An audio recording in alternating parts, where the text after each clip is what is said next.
கரத்தனை ஆணை முகத்தினை இந்தின் இளம்பரை போல வேற்றனை நந்தி மகந்தனை ஞான கொழுந்தனை குந்தியில் வைத்து அடி போற்றுகின்றேன்.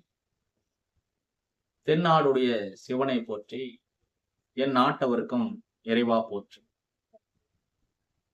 அன்புள்ள நேயர்களுக்கு 27 நட்சத்திர மண்டலத்தில் இன்று நாம் பகிரவிருக்கும் நட்சத்திரம் அஸ்த நட்சத்திரம். ஒரு அற்புதமான ஒரு நட்சத்திரம். இன்றைய பதிவு அதை பற்றியது. இதனுடைய மிருகம் அப்படின்னு பாத்தீங்கன்னா பெண் எருமை.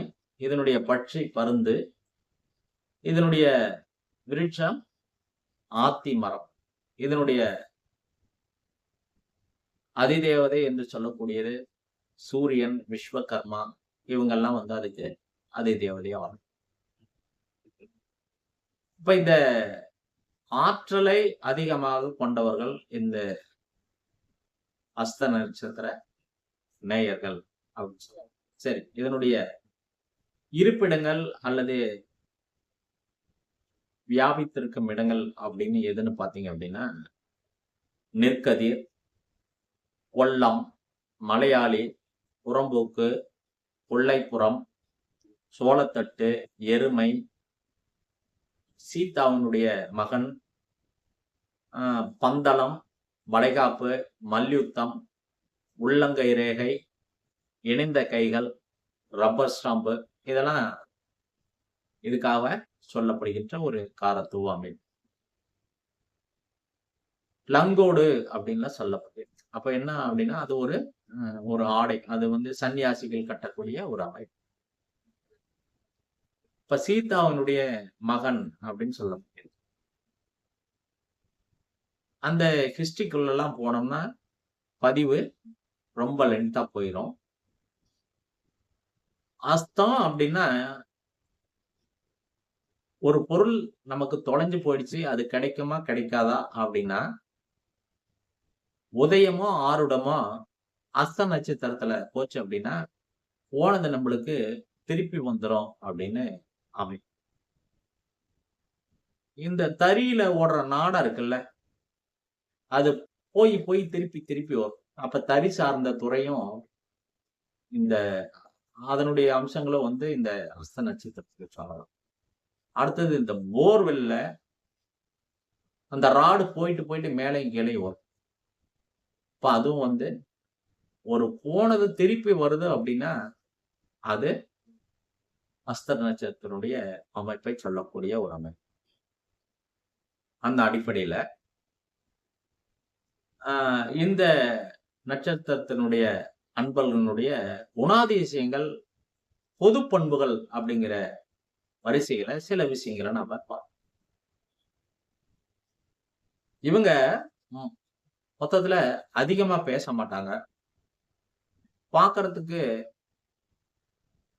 ஒரு ஒரு கரடு முரடான ஒரு மனநிலை கொண்டவர் மாதிரி தெரியும். ஆனா மிகப்பெரிய ஒரு ஆளுமை தன்மை கொண்டவர்கள்.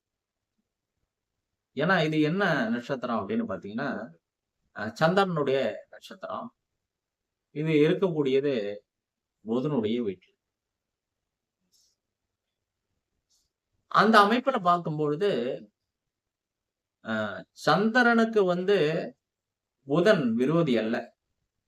ஆனா புதனுக்கு சந்திரன் விரோதியாக கருதப்படுகிறது அப்படின்னு நம்மளுடைய ஜோதிட அமைப்புல சொல்லப்படுகிறது.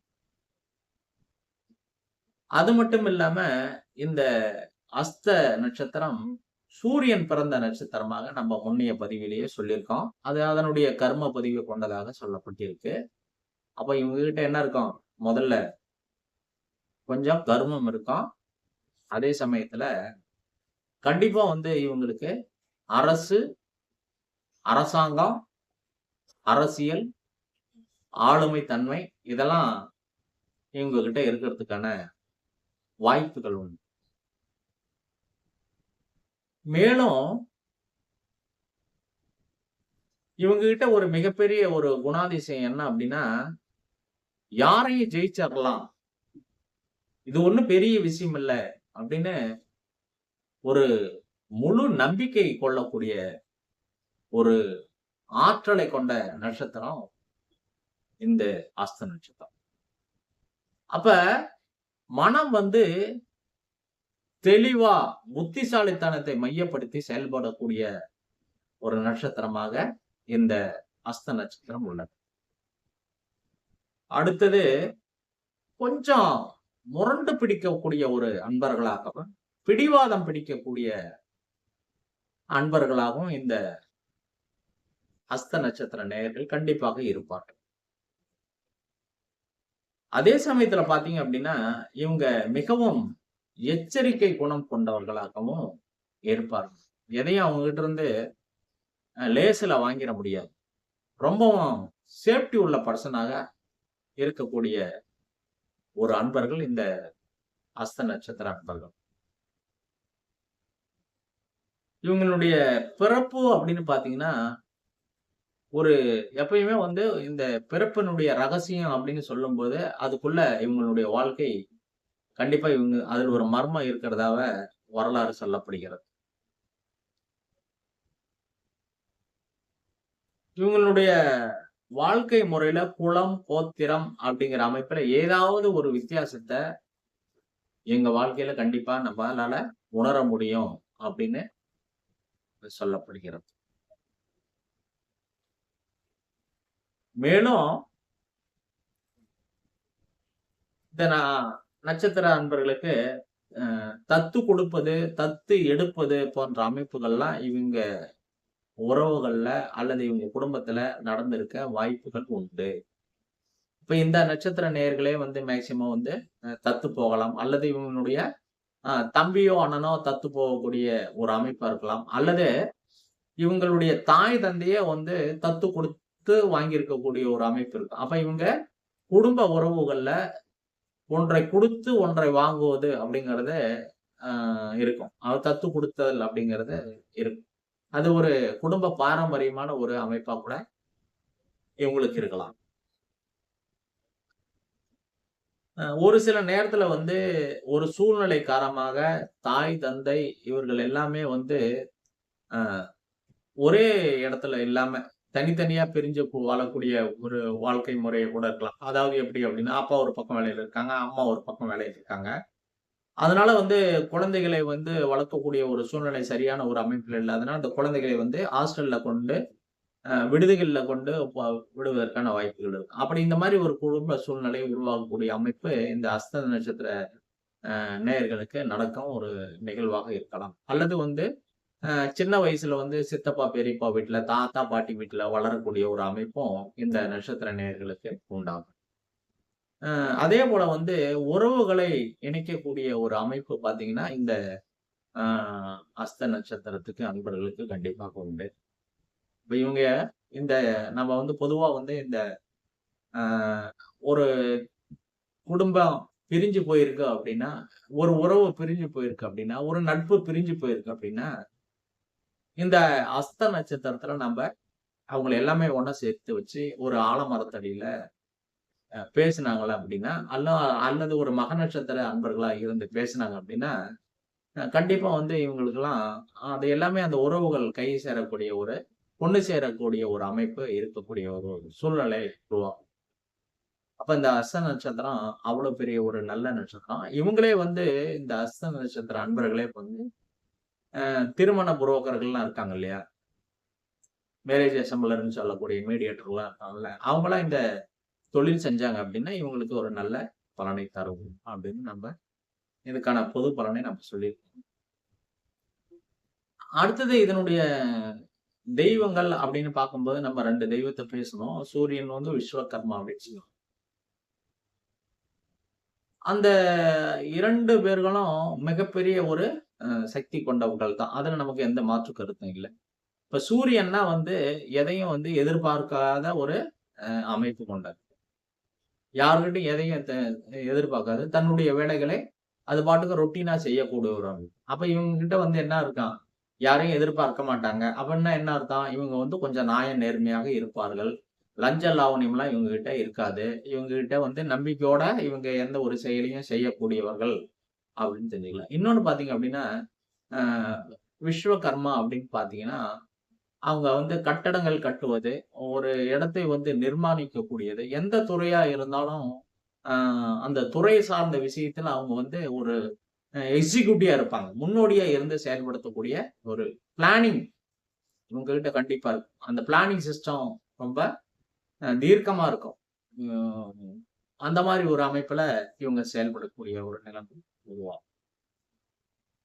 ரொம்ப வந்து முதன்மை பொறுப்புல இவங்க இருக்கக்கூடிய ஒரு அமைப்பு இருக்கு. இவங்க தெரியாம எந்த ஒரு வேலையும் நடக்கிறதுக்கான வாய்ப்பு இருக்காது. இவங்க ஆர்டர் போடக்கூடிய இடத்துல இருப்பாங்க. எல்லாமே வந்து இவங்க கண்ட்ரோல மீறி எதுவும் நடக்கக்கூடிய நடக்காத மாரி பார்த்துக்கக்கூடிய ஒரு அமைப்பு இருக்கு. இவங்க சொன்னா தான் எதுவுமே செயல்படுத்தணும் அப்படிங்கிற ஒரு நிலையில இருக்கக்கூடிய அன்பர்களாகவும் இந்த நேயர்கள் இருப்பார். சரி, இப்ப நம்ம வந்து இந்த அஸ்த நட்சத்திரத்துக்கு தாராபலனாக வரக்கூடிய நட்சத்திரங்கள், நல்ல தாராபலனை வரக்கூடிய நட்சத்திரங்கள் எந்தெந்த நட்சத்திரங்கள்? அதனுடைய உணவு, அதனுடைய தெய்வம், இது எல்லாமே வந்து எப்படி பயன்படுத்தலாம் அப்படிங்கிறத அடுத்ததாக நம்ம பார்க்க போறோம். அத பார்க்கறதுக்கு முன்னாடி இந்த ஆன்லைன் அபிராமி அஸ்ட்ரோ யூடியூப் சேனல சப்ஸ்கிரைப் செய்து கொள்ளுமாறு உங்களை அன்போடு கேட்டுக்கொள்கிறேன்.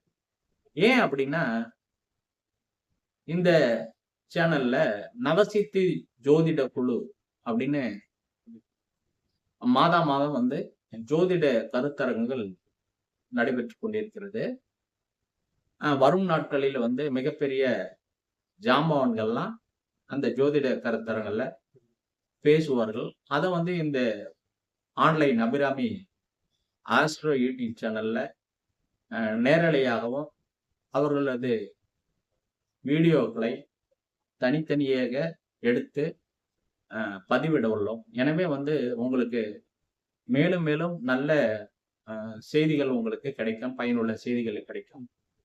அதற்காக இந்த சேனலை நீங்க வந்து சப்ஸ்கிரைப் செய்து கொள்ளுமாறு உங்களை நான் கேட்டுக்கொள்கின்றேன். மேலும் என்னன்னா, என்னுடைய இந்த 27 நட்சத்திரக்கான பதிவுகள் முடிந்து தனித்துவமான ஜாதகத்தினுடைய பலன்கள், குடும்பம், பொருளாதாரம், குழந்தை பேரு, யோகம், பாக்கியம், குழந்தை பாக்கியம், திருமண பாக்கியம் அல்லது கண்டம், இப்படி எல்லா விதமான ஜாதகங்களும் ஒவ்வொரு டாபிக்லயும் கண்டிப்பா வந்து நான் வீடியோவாக பதிவிட உள்ளேன். அதை காண்பதற்காகவும் நீங்கள் இதை சப்ஸ்கிரைப் செய்து கொள்ளுமாறு கேட்டுக்கொள்கின்றேன். சரி, இப்ப நம்ம வந்து தாராபலனுக்குள்ள போவோம். இந்த நட்சத்திரத்திற்கு சம்பத்து தாரையாக வரக்கூடிய 2வது நட்சத்திரம் சித்திரை நட்சத்திரம். அப்ப இங்க வந்து சர்க்கரை பொங்கலை வந்து செய்து தானமாக கொடுக்கலாம். பலரசம் உணவாக எடுத்துக்கொள்வது. வில்வ மரத்தை இவங்க வந்து வழிபாடு செய்வது நன்மை தரும். வில்வ மர வழிபாடு அப்படின்னா, இவங்க வந்து அந்த வில்வ மரத்துல போய் ஹீலிங் செய்வது இவங்களுக்கு ஒரு நல்ல பலனை. அடுத்ததாக வழிபாடு அப்படின்னா பாத்தீங்கன்னா, இவங்க வந்து சக்கரத்தாழ்வார், அதாவது பெருமாள் ஆலயங்களில் உள்ள சக்கரத்தாழ்வாரை இவங்கள் வழிபாடு செய்வது இவங்களுக்கு ஒரு நல்ல பலனை தரும். சக்கரத்தாழ்வார் யாரு அப்படின்னு பாத்தீங்கன்னா, அந்த கிருஷ்ணனுடைய கையில் உள்ள அந்த சுதர்சன சக்கரம் தான் சக்கரத்தாழ்வார். மேலும் இன்னொன்னு நாம சிறப்பா இங்க சொல்லணும் அப்படின்னு பாத்தீங்கன்னா, நீங்க ஸ்ரீரங்கம் சென்று அங்குள்ள சக்கரத்து ஆழ்வாரை வழிபடுவதன் மூலம் ஒரு இரட்டிப்பு பலன் உங்களுக்கு கண்டிப்பா கிடைக்கும். ஏன்னா அங்க வந்து அந்த சக்கரத்து ஆழ்வாருக்கு பின்னாடி தான் நரசிம்மமூர்த்தி அமர்ந்துள்ளார். எனவே வந்து இரட்டிப்பு பலன் வேணும் அப்படின்னா, உடனே கிடைக்கணும் அப்படின்னு பாத்தீங்கன்னா, எந்த நேரமும் இல்லாம உங்களுக்கு பலன் கிடைக்கணும்னா, நீங்க அங்க போய் வழிபாடு செய்தீர்களானால் உங்களுக்கு அந்த நல்ல பலன் கிடைக்கும். சேமதாரையாக வரக்கூடியது விசாக நட்சத்திரம். அப்ப இங்க நுங்கு, கற்கண்டு, சப்போட்டா பழங்களை உணவாக எடுத்துக்கொள்ளலாம். வெண்ணெய் இவங்க வந்து உணவுல சேர்த்துக்கலாம். அல்லது ஆஞ்சநேயருக்கு வழிபாடு செய்வதற்கு இந்த நெய்வேத்தியமாக வெண்ணெயை பயன்படுத்தி இவங்க வந்து அதை உணவாக பயன்படுத்திக் கொள்ளலாம். முருகப்பெருமானை வழிபடுவது இவங்களுக்கு ஒரு நன்மை தரும். இப்ப முருகப்பெருமானை இவங்க என்ன பண்ணலாம் அப்படின்னா, அந்த நாட்கள் வரும்போது கொண்டாடணும். தைப்பூசம், ஆ அதாவது விசாக பெருவிழா, வைகாசி விசாகம், ஆ பங்குனி உத்தரம் இந்த நாட்கள்லாம் இவன் வந்து முருகப்பெருமானுக்கு காவடி எடுத்து, அந்த நாட்கள்ல அந்த காவடி எடுக்கும் அன்பர்களுக்கு இவங்க வந்து ஏதாவது ஒரு இதில் உள்ள உணவுகளை, இவங்களுக்கு சார்ந்த உணவுகளை, பானகங்களை இவங்க அவங்களுக்கு குடுப்பதன் மூலம் இவங்க வாழ்க்கையில ஒரு நல்ல பலனை கண்டிப்பாக அடைய முடியும். அடுத்தது சாதக தாரையா வரக்கூடியது 6வது நட்சத்திரம் கேட்டை நட்சத்திரமாக வரக்கூடியது இந்த நட்சத்திரம். இது வந்து பார்த்தீங்க அப்படின்னா, இவங்க வந்து வல்லாரை வந்து உணவுல சேர்த்துக்கலாம் அடிக்கடி. அடுத்தது வந்து இவங்க இந்திர வழிபாடு ரொம்ப சிறப்பு. அப்ப இந்திர வழிபாடு அப்படிங்கிறது என்ன அப்படின்னா, மழையை வேண்டி அதாவது இந்திரன் கிட்ட பஞ்சபூதங்கள்லாம் இருக்கு. இந்திர விழானே ஒரு விழா இருக்கு. அந்த விழாவ நீங்க YouTubeல சர்ச் பண்ணி பாருங்க.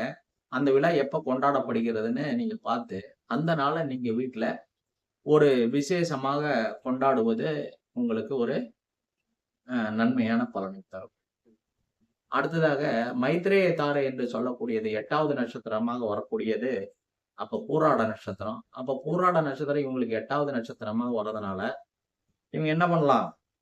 வெள்ளரி பழத்த சாப்பிடலாம். அந்த சீசன்ல வர காலகட்டத்தில. வெள்ளரிக்காய வந்து இவங்க சட்னி செய்து அல்லது ஜூஸ் போட்டு, ஆ இந்த மாரி அதாவது இவங்க வந்து அத வந்து வேற எந்த மாரி சாப்பிட முடியுமோ, அந்த மாரி உணவா எடுத்துக்கொள்ளலாம். காளான வந்து இவங்க வந்து உணவா எடுத்துக்கொள்வதனால இவங்களுடைய ஆரோக்கியம் மேம்படும். அடுத்தது பார்த்தீங்கன்னா, இவங்க வழிபடக்கூடிய தெய்வம் அப்படின்னு பார்த்தீங்கன்னா, பூராட நட்சத்திரத்திற்கு அ திருவானைக்காவலில் உள்ள திருச்சி திருவானைக்காவலில் உள்ள ஜம்புகேஸ்வரர் ஆலயத்தை வழிபாடு செய்வது இவங்களுக்கு பொருளாதாரத்த ஒரு நல்ல பலனை தரும். பூராட நட்சத்திரம் நீர் தன்மையை குறிக்கக்கூடியது. மழை நீரை குறிக்கக்கூடிய ஒரு நட்சத்திரம். இப்ப ஜம்புகேஸ்வரர் ஆலயம் பஞ்சபூத அ அமைப்புல வந்து நீர் தத்துவமாக இருக்கக்கூடியது ஜம்புகேஸ்வரர் ஆலயம். அப்ப இங்க நீர் இருந்ததுன்னா, அந்த இடம் எப்படி இருக்கும்? செல்வ செழிப்பா பொருளாதாரத்துல ஒரு உயர்ந்த நிலையை அடையக்கூடிய ஒரு அமைப்பு. அதனால வந்து இவங்க அந்த ஆலயத்துக்கு சென்று அந்த நாதனை வழிபடுவது இவங்களுக்கு ஒரு நன்மை தரக்கூடிய ஒரு விஷயமாக. அடுத்தது பரம மைத்ரேய உத்திராட நட்சத்திரமா வருது. அப்ப உத்திராட நட்சத்திரம் அப்படின்னா, ஆ கன்று இனாத பசு உத்திராட நட்சத்திரம். அந்த மாரி பசுகளுக்கு இவங்க தானம் குடுக்கலாம். பலாப்பழம் இத வந்து இவங்க உணவாக எடுத்துக்கொள்ளலாம். கொழுக்கட்டை வந்து இவங்க செய்து விநாயகருக்கு வழிபடுவது இவங்களுக்கு ஒரு நன்மை தரக்கூடிய அமைப்பா. சமுதாய தாரைங்கிறது அவிட்ட நட்சத்திரமாக வருகிறது. இவங்க என்ன பண்ணலாம்? ஆப்பிள வந்து உணவா எடுத்துக்கொள்ளலாம். தக்காளி ஜூஸு அல்லது தக்காளி வந்து சூப்பாக எடுத்துக்கொள்வது இவங்களுக்கு நன்மை தரும். ஆ பேரீச்சம்பழமாகவும் இவங்க அதாவது இவங்க வந்து ஆ தோசை உணவாக அதிகமா இவங்களுக்கு தோசை உணவாக எடுத்துக்கொள்வது ரொம்ப ஒரு சிறப்பான பலனை தரும். அனந்த சயன பெருமாள் வழிபாடு இவங்களுக்கு நன்மை தரக்கூடிய ஒரு விஷயம். அனந்த சயன பெருமாள் அப்படின்னா என்னன்னா, ஒரு படுத்திருக்கிற கோலத்துல அ பெருமாள் இருப்பது. அந்த மாரி ஆலயங்கள்ல போய் வழிபாடு செய்வது இவங்களுக்கு ஒரு நன்மை தரக்கூடிய விஷயமா இருக்கும். அதே சமயத்துல இவங்க பார்த்தீங்கன்னா, அத வந்து புகைப்படமாக வைத்துக் கொள்வதும், வீட்ல வந்து அத ஒரு ஸ்டிக்கரா வைத்து அத அனுதினமும் பார்ப்பதும் இவங்களுக்கு ஒரு நன்மை தரக்கூடிய ஒரு விஷயமாக இருக்கும். அடுத்தது அதிக நன்மை தரக்கூடிய நட்சத்திரம் புரட்டாதி நட்சத்திரம். அப்ப அதற்கான உணவு மாம்பழம். அ அந்த மாம்பழ உணவுகளை இவங்க வந்து அந்த சீசன் காலகட்டத்தில வாங்கி உணவாக சாப்பிடுவது, ஏகபாதர் வழிபாடு இவங்களுக்கு நன்மை தரும்னு சொல்லப்படுகிறது. அடுத்ததாக நம்ம வந்து பந்தம் சிறப்பு தாரை அப்படின்னு பார்த்தீங்கன்னா, ரேவதி நட்சத்திரம் வருது. இப்ப இந்த ரேவதி நட்சத்திரத்திற்கு உணவாக வரக்கூடியது இலந்தை பழம். அந்த காலகட்டங்கள்ல வரக்கூடிய காலகட்டங்கள்ல அத நம்ம உணவா எடுத்துக்கொள்ளலாம் இந்த நேயர்கள். அடுத்தது பார்த்தீங்கன்னா, கரும்பு சாறு இவங்க வந்து அத பயன்படுத்திக் கொள்ளலாம். மற்றவர்களுக்கு தானமாகவும் குடுக்கலாம்.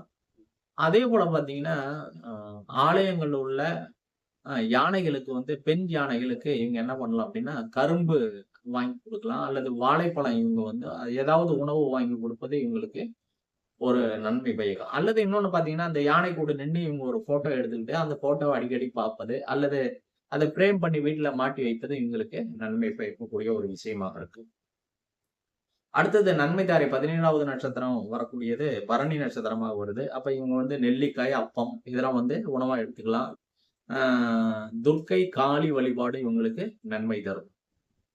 அடுத்தது பார்த்தீங்கன்னா, சுபதாரை மிருகசீரிஷ நட்சத்திரமா வருது. தேங்காய வந்து இவங்க உணவாக எடுத்துக்கொள்ளலாம்.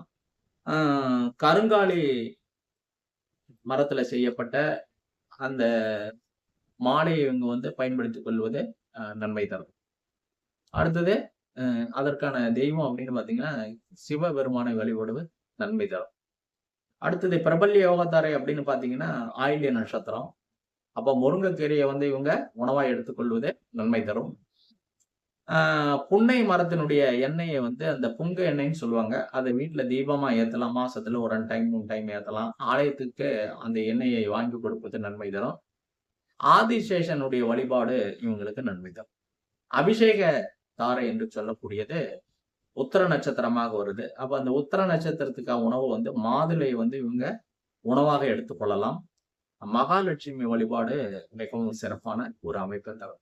அப்ப இந்த மகாலட்சுமி வழிபாடு அப்படிங்கிறதையும் நீங்க திருமியஞ்சூர் லலிதாம்பிகை வழிபாடு செய்வதும் இந்த அஸ்த நட்சத்திர நேயர்களுக்கு நன்மை தரக்கூடிய ஒரு விஷயமாக இருக்கும் என்பதில் எந்த மாற்று கருத்து இல்லை. மேலும் இந்த அஸ்த நட்சத்திர நேயர்கள் வந்து எந்த மாதிரி சில விஷயங்களை கையாளணும் அப்படிங்கிறத இன்னும் கொஞ்சம் ஒரு விஷயங்களை நம்ம பார்ப்போம். அஸ்த நட்சத்திரம் உள்ள அன்பர்கள் வந்து இணைந்த கைகளை வந்து உருவத்தை வைத்துக் கொள்வது நன்மை தரும். சம்பத்து தாரையாக சித்திரை நட்சத்திரம் வருவதால் வயலூர் முருகன் ஆலய வழிபாடு இவங்களுக்கு நன்மை தரும். ஏன்னா வயலூர் அப்படிங்கிறது என்னன்னா மலையும் அதாவது வயலும் வயல் சார்ந்த இடமும், அதனால அந்த சித்திரை அப்படிங்கிறதும் நல்ல ஒரு பலனை தரும். அது மட்டும் இல்லாதல்ல வந்து இந்த சித்திரகுப்த வழிபாடு செய்வதும் இவங்களுக்கு ஒரு நன்மையான தரும். அதுவும் இல்லாம இந்த சித்திரை மாசத்துல வரக்கூடிய இந்த பௌர்ணமி நன்னாளை இவங்க வந்து மிகவும் நல்லபடியா பயன்படுத்திருக்கீங்கன்னா இவங்களுக்கு மிகவும் நன்மை பயக்கூடிய விஷயங்கள் அதிகமாக நடக்கும். தேனை உணவாக பயன்படுத்திக் கொள்வது, அதாவது தேனை வந்து எப்படின்னா நெல்லிக்காயும் தேனையும் ஒன்றா சேர்த்து உணவுல பயன்படுத்திக் கொள்வது இவங்களுக்கு ஒரு நல்ல பலனை தரும். அடுத்தது பாத்தீங்க அப்படின்னா கலைமான் உருவத்தை வைத்திருப்பதும் நன்மை தரும். வீட்டுல பாத்தீங்கன்னா எந்நேரமும் வந்து ஃபால்ஸ் போட்டோ வச்சிருப்பது, அதாவது நீர் அருவி போட்டோக்களை இவங்க வச்சிருந்தாங்கன்னு வச்சுக்கோங்க, ரொம்ப சிறப்பான ஒரு அமைப்பு கண்டிப்பா இவங்களுக்கு இருக்கும். இதெல்லாம் வந்து நம்ம பெரிய செலவு ஒண்ணும் பண்ணாம ஈஸியா வந்து அந்த நம்மளுடைய பார்வையில நம்மளுடைய எண்ணங்களை மாற்றக்கூடிய ஒரு அமைப்பு. அடுத்தது பாத்தீங்கன்னா விநாயக பெருமானுக்கு கொழுக்கட்டை வழிபாடு சதுர்த்தியில் செய்வது மிகவும் ஒரு நல்ல பலனை தரும். அது மேலும் வந்து நாம இப்ப என்ன பண்ணா, இப்ப எல்லா நட்சத்திரத்துக்கும் நம்ம வந்து முடக்கு, வதை, வைநாசிகம், வேதை இந்த நட்சத்திரங்கள்லாம் பார்த்திருக்கோம். அந்த அடிப்படையில இந்த நட்சத்திரத்திற்கு முடக்கு நட்சத்திரமாக வரக்கூடியது உத்திரட்டாதி நட்சத்திரம். அப்ப இந்த உத்திரட்டாதி நட்சத்திரத்துல ஒரு கிரகம் நின்னு தசையோ புத்தியோ நடத்துது அப்படின்னா இது சார்ந்த உணவுகளை அந்த ஜாதகர் வந்து உணவாக எடுத்துக்கொள்ளக்கூடாது. அதை வந்து நம்ம வந்து தானமாக கொடுப்பதன் மூலயமாக நம்மளுடைய சிக்கல் பிரச்சனைகள் இது எல்லாமே வந்து குறையக்கூடிய ஒரு அமைப்பு இருக்கு. அடுத்தது பாத்தீங்க அப்படின்னா வதை நட்சத்திரம் மூல நட்சத்திரமாக வருது. அதனுடைய உணவுகளையே நம்ம வந்து மற்றவங்களுக்கு தானம் கொடுப்பதால நமக்கு வந்து அந்த ஜாதகனுடைய சிக்கல் பிரச்சனைகள் குறைவதற்கான வாய்ப்புகள் உண்டு. வைநாசிக நட்சத்திரம் புனர்பூச நட்சத்திரமாக வர்றதுனால அது சார்ந்த உணவுகளை நாம் வந்து அந்த ஜாதகர் வந்து தானமா கொடுக்கலாம். வேதை நட்சத்திரம் அப்படிங்கிறது சதய நட்சத்திரமா இப்ப இந்த இது சார்ந்த உணவுகளை சதய நட்சத்திரம் சார்ந்த உணவுகளை மற்றவங்களுக்கு தானமா அதன் மூலமா இவங்களுடைய சிக்கல்கள் பிரச்சனைகள் அந்த தசாபுத்தி காலங்கள்ல வரக்கூடிய பிரச்சனைகளை வந்து தீர்க்கக்கூடிய ஒரு மனநிலை அந்த ஜாதகருக்கு பிரச்சனை வர்றதை நம்மளால தடுக்க முடியாது. அந்த பிரச்சனையை ஏற்றுக்கொண்டு அந்த பிரச்சனையை சமாளிக்கக்கூடிய ஒரு மனோ யுக்தியும் ஒரு திறமையும் ஒரு சப்போர்ட்டும் கிடைக்கும் அப்படிங்கிறத நம்மளால சொல்ல முடியும். மழை வருது அப்படின்னா மழை வரதை நம்மளால தடுக்க முடியாது. ஆனா நம்ம வேண்டிய இடத்துக்கு ஒரு கைக்குடை கொண்டோ, அல்லது ஒரு கார்லயோ, அல்லது ஒரு பஸ்ஸுலயோ கடந்து போவதற்கான ஒரு சூழ்நிலை நம்மால் செய்து கொள்ள முடியும் அப்படிங்கிறது தான். இதெல்லாம் என்னன்னா, நம்மளை ஒரு புரொடெக்ட் பண்ணக்கூடிய, பாதுகாப்பு பண்ணக்கூடிய ஒரு அமைப்பாக நாம் இப்படி பார்ப்போம். அதாவது நமக்கு நமக்கு வதை, வைநாசிகம், வேதை அப்படிங்கிற உணவுகளை நாம் உட்கொள்ளும்போது நமக்கு ஒரு அ தவறான ஒரு உடல் உபாதைகள் ஏற்படலாம். அதனால அது சார்ந்த உணவுகளை முடிஞ்ச அளவுக்கு நாம தானம் கொடுப்பது சிறந்தது. அப்ப தனக்குட்ட இருக்கிறது அப்படின்னா, அது எப்படி அது தானம் அப்படின்னு குடுத்தா எப்படி சரியாயிரும் ஒரு சிலர் சொல்லுவாங்க. இந்த தானம் தானம்னு எல்லாருமே சொல்றீங்களே, அவங்க குடுத்துட்டா நம்மளுடைய பிரச்சனைகள் சரியாயிருமா அப்படின்னு நீங்க சொல்றீங்க. ஒருத்தர்கிட்ட எது அதிகமா இருக்குதோ, அத மத்தவங்ககிட்ட நம்ம ஷேர் பண்றோம். நீங்க நல்லது அதிகமா இருக்கிறத மத்தவங்ககிட்ட ஷேர் பண்றீங்க அப்படின்னா, அது உங்களுக்கு இரட்டிப்பு மடங்காக போகுதுன்னு அர்த்தம். ஆனா, இந்த கெட்டத நீங்க அடுத்தவங்க கிட்ட ஷேர் பண்ணுனா, உங்களுக்கு அது நல்லதாமா மாறப்போகுது அப்படிங்கிறது தான் இந்த பிரபஞ்சத்தினுடைய விதி. இத நான் ஒரு கதையா சொல்லலாம். ஆனா, அதுக்கான சூழல் இப்ப இல்ல. ஏன்னா, நம்ப ஒரு நட்சத்திரத்திற்கு ஒரு குறிப்பிட்ட அளவு சொன்னா போதுமானது. அதுக்கு மேல போயிடுச்சுன்னா, மக்கள் அந்த வீடியோவ ஸ்கிப் பண்ணி போயிட்டே இருக்காங்க. சொல்ல வேண்டிய கருத்துக்கள வெரி சிம்பிளா எவ்வளவு தூரம் சொல்ல முடியுமோ, அவ்வளவு தூரம் நான் சொல்லியிருக்கேன். அதனால தானம் அப்படிங்கிறது என்ன அப்படின்னா, அந்த எழுத்த நீங்க பிரிச்சு பாருங்க. பிரித்து எழுதுக அப்படின்னு தமிழ்ல ஒண்ணு இருக்கு. தா கூட்டல் ஈனம். ஈனம் அப்படின்னா தன்னால முடியாத ஒரு விஷயம். அதுதான் ஈனம். இப்ப தான் அப்படின்னா தாங்கிட்ட இருக்கிற முடியாத ஒரு விஷயம். இப்போ ஒரு பிரச்சனை வந்திருக்கு அப்படின்னா, ஒரு பாதகத்துல ஒரு முடக்கு நட்சத்திரத்துல நின்னு ஒரு திசைய நடத்துது அப்படின்னா, அது நமக்கு கிடைக்க வேண்டிய ஒரு விஷயம், அல்லது நமக்கு எதிரும் புதிருமாக ஒரு விஷயம் நிக்குது அப்படின்னா, அது நம்மளுடைய அடுத்த செயல்பாட்டை, நல்ல செயல்பாட்டை குறைக்கிறது. அதை தடை பண்ணுகிறது. அதை கடந்து போவதற்கு நமக்கு எனர்ஜி இல்லாம இருக்கும் அப்படின்னு அர்த்தம். நமக்கு முன்னாடி ஒரு திரை இருக்கு அப்படின்னா, அல்லது ஒரு சுவர் இருக்குது அப்படின்னா, அத நம்ம கடந்து போவதற்கு ஒரு சூழல் நமக்கு இல்ல. அந்த அந்த சுவற்றை கடந்து போவதற்கு நம்மகிட்ட எனர்ஜி இல்லன்னு அர்த்தம். அப்ப எனர்ஜி இல்ல, சரி ரைட்டு. மாற்றுப்பாதை போவதற்கான வழி நம்மளுடைய மூளைக்கு எனர்ஜி இல்ல, ரைட்டு. ஆனா மாற்றுப்பாதை இருக்கா அப்படின்னு பார்த்தீங்கன்னா, அந்த நேரத்துல மாற்றுப்பாதை இல்ல அப்படின்னாலும், அதற்கான வழிய நமக்கு கண்டுபிடிக்க முடியல அப்படின்னாலும், நம்ம போகக்கூடிய, செய்யக்கூடிய அந்த காலநிலை அப்படின்னு ஒண்ணு இருக்கு இல்லையா? அது நம்மளால அந்த காலநிலையை சரியான கடந்து போக முடியவில்லை என்பதுதான் அது அர்த்தம். அப்ப காலத்தை கடக்கவில்லை என்றால், அது கர்மாவாக மாறிவிடுகிறது என்பதை நம்ம தெரிஞ்சுக்கணும். கரெக்ட்டான நேரத்துல கரெக்ட்டா ஒரு விஷயம் நடந்ததுன்னா, அது இயல்பு. கரெக்ட்டான நேரத்துல நாம செய்யணும்னு நினைக்கிற விஷயம் நம்மளால செய்ய முடியல அப்படின்னா, அது கர்மாவாக மாறுதுன்னு அர்த்தம். இதுதான் வித்தியாசம். அப்ப அந்த தனக்குள்ள ஈனம், குறையை நம்ம களையிறோம். அப்ப களையும்போது என்னன்னா, நம்மகிட்ட குறை களையும்போது நம்ம நிவர்த்தி ஆகுறோம்னு அர்த்தம். நல்ல நிலைக்கு வர்றோம்னு அர்த்தம். அத புரிஞ்சுகிட்டு அதுக்கு தான் தானம் கொடுக்க சொல்றாங்க. மீண்டும் அடுத்த நட்சத்திரம் அடுத்த பதிவில் நாம் பார்ப்போம். வாழ்க வளமுடன். வாழ்க வையகம். நன்றி. வணக்கம்.